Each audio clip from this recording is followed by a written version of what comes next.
أعوذ بالله من الشيطان الرجيم. وتركنا بعضهم يومئذ يموج في بعض ونفخ في الصور فجمعناهم جمعا وعرضنا جهنم يومئذ للكافرين عرضا الذين كانت أعينهم في غطاء عن ذكري وكانوا لا يستطيعون سمعا أفحسب الذين كفروا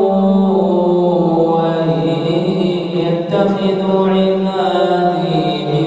دوني أولياء إنا أعتدنا جهنم للكافرين نزلا قل هل ننبئكم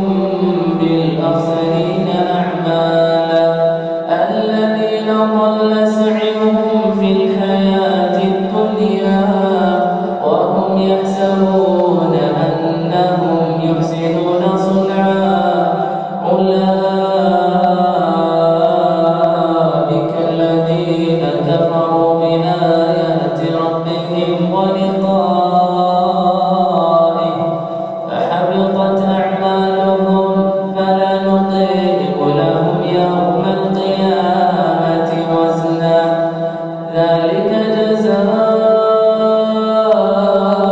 جزاؤهم جهنم بما كفروا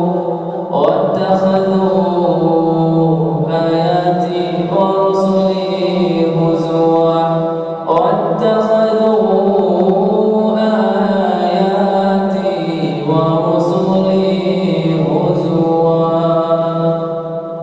إن الذين آمنوا وعملوا الصالحات كانت لهم جنات الفردوس نزلا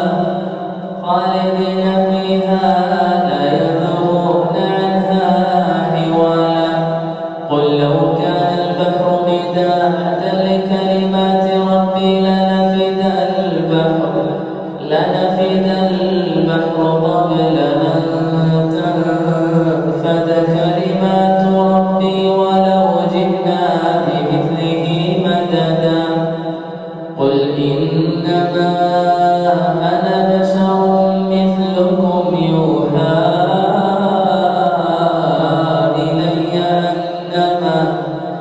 أنما إلهكم إله واحد فمن كان يرجو لقاء ربه فمن كان يرجو لقاء